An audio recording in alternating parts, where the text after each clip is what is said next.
What would you do if the only thing standing between your family and the cold, indifferent world was a frame of rotted timber and a roof that leaked every time the clouds darkened?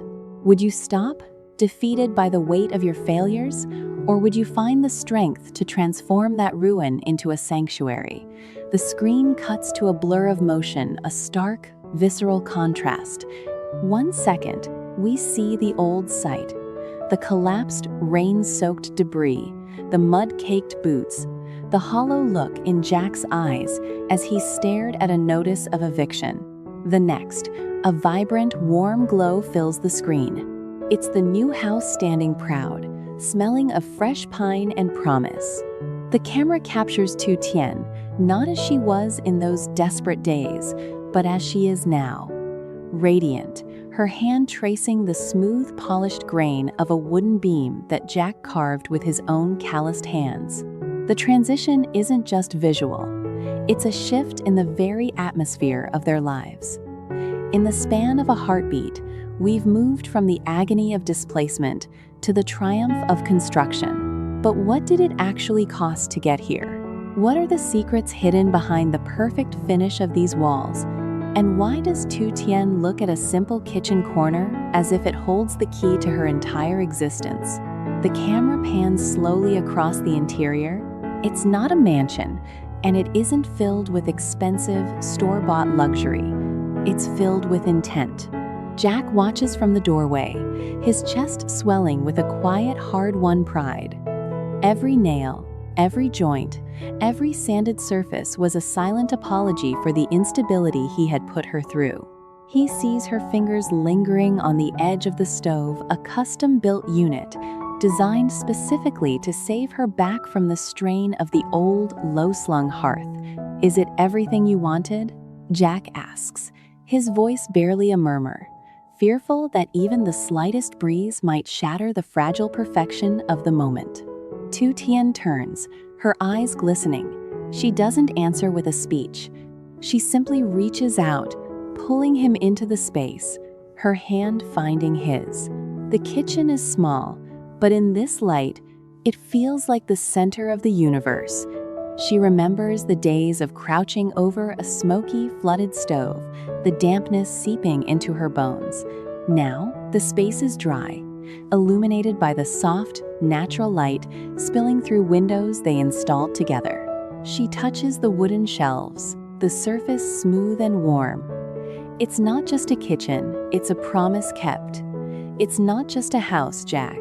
She whispers, her gaze traveling to the window that overlooks the vegetable garden they painstakingly cleared.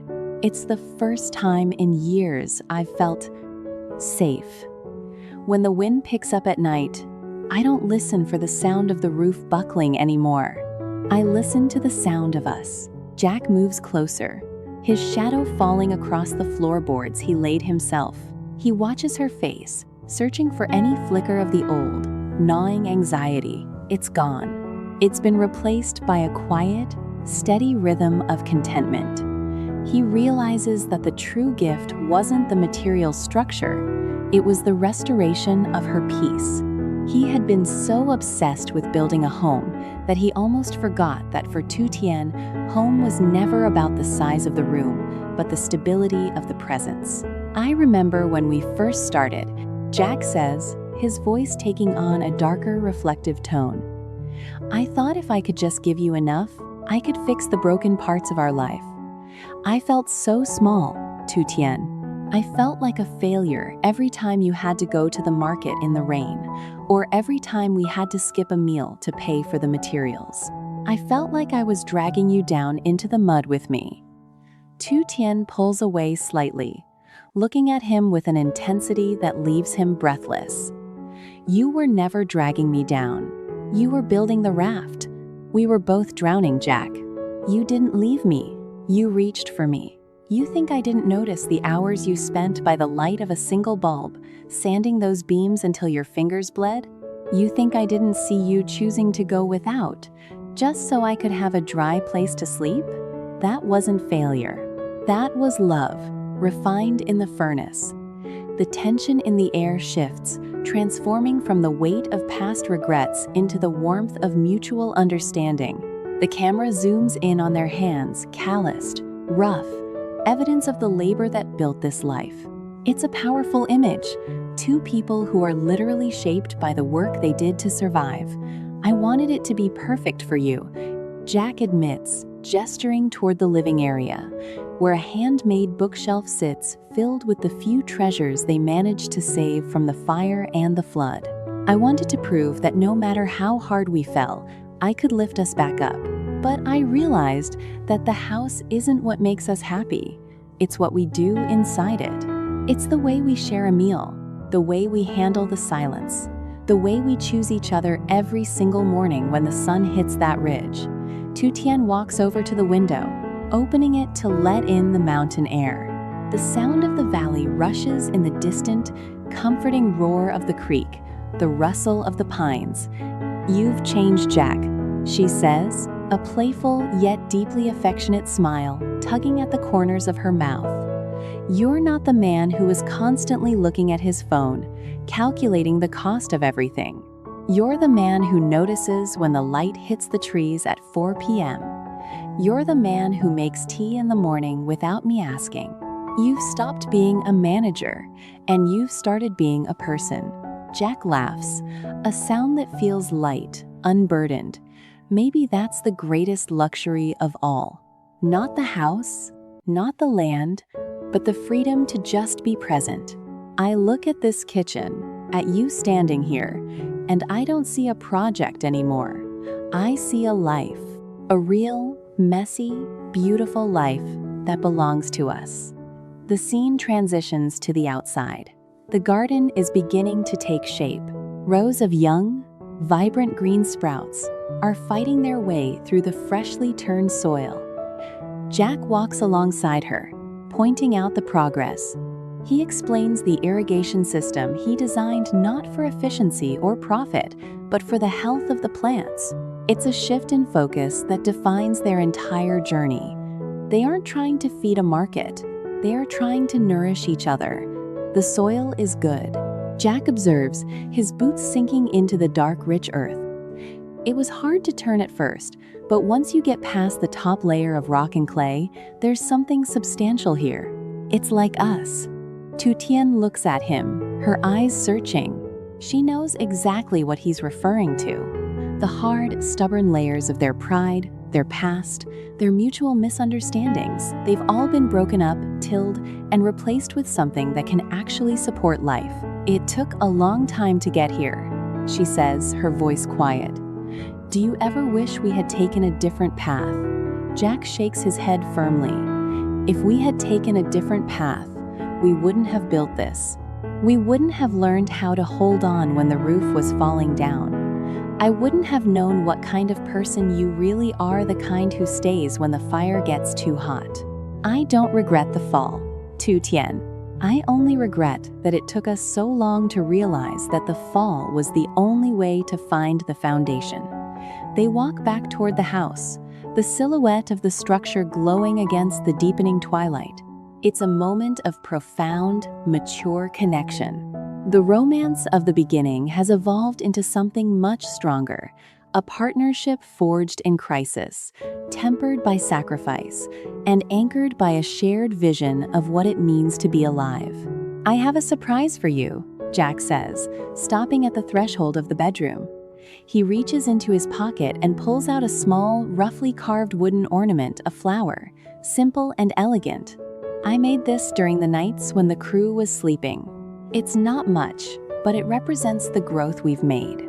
I wanted to put it somewhere where you'd see it every morning."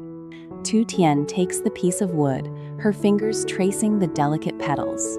Her eyes fill with tears, not of sadness, but of an overwhelming sense of validation. He hasn't just built her a house. He has been paying attention to her spirit, her dreams, and the quiet beauty she tries to cultivate even in the harshest conditions. "It's the most beautiful thing you've ever given me," she says, her voice trembling. The camera pulls back, showing them in the doorway of their home, the light from inside spilling out onto the porch, creating a warm, inviting oasis in the vast, darkening mountain landscape. They are a family, a unit, a strength. They have survived the collapse of their old world and have succeeded in creating a new one that is, in every way that matters, superior. "We need to bring your mother here," Jack says, his voice filled with a new sense of purpose. "I've cleared the room. It's ready. It's warm. It's dry.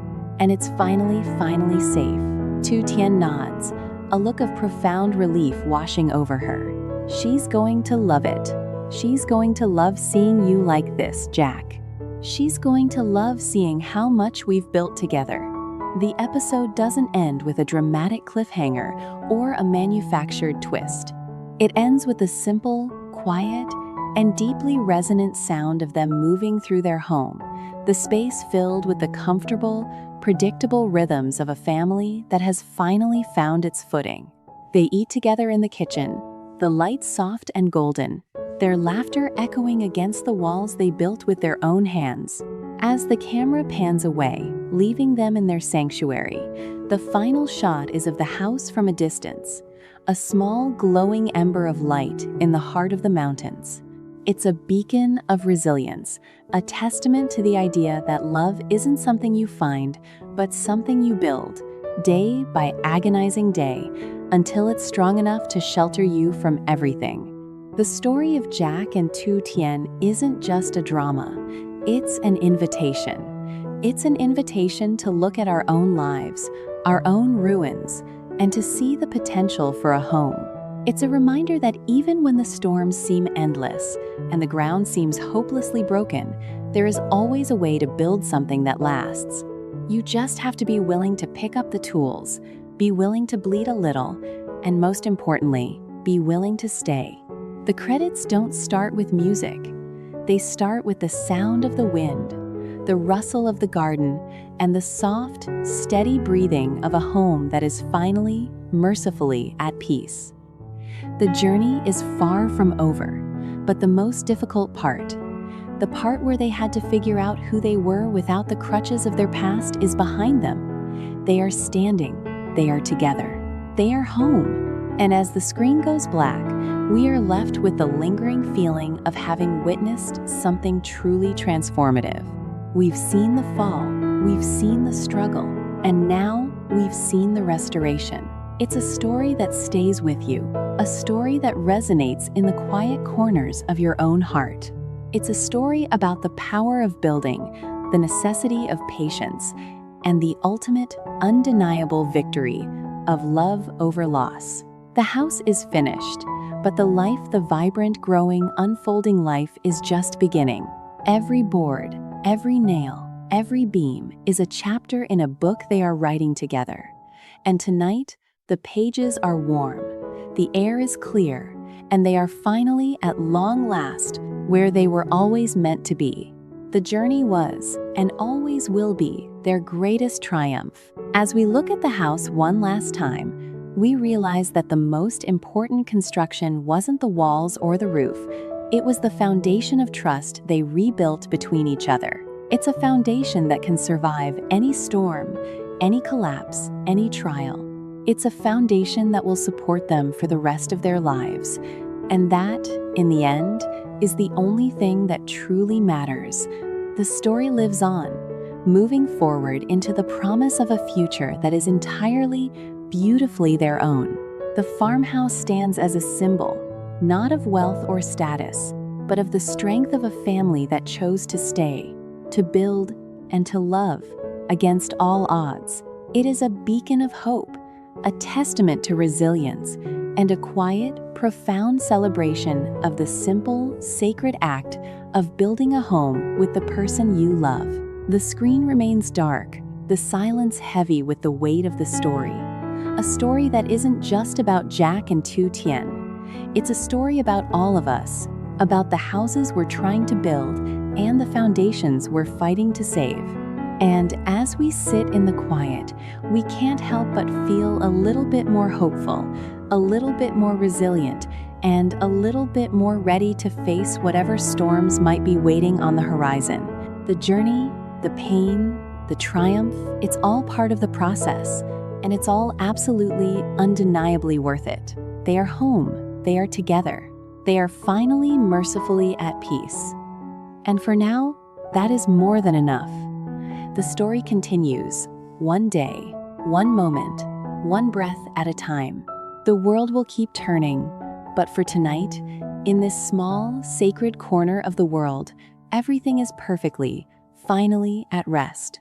The farmhouse stands, the wind sighs, and the love they've built grows stronger, deeper, and more enduring with every passing hour. This is the life they earned. This is the life they chose. This is the life they will protect forever. The story isn't finished. It's just entered its most beautiful chapter yet, and we are all, in our own way, a part of it. The journey is the prize, and they have won it 1,000 times over. In your own life, what is the next room, or corner of your own home, or perhaps your heart, that you are planning to focus on, to nurture, or to decorate with the love and attention it deserves? Is it a space for your family, a corner for your own peace, or a project you've been putting off because you were afraid it wouldn't be perfect? Let me know your thoughts and suggestions in the comments below. I read every single one, and I can't wait to see what you're building in your own lives. What's the next chapter for you? Share it with me. Let's talk about the beauty of the work we're all doing together.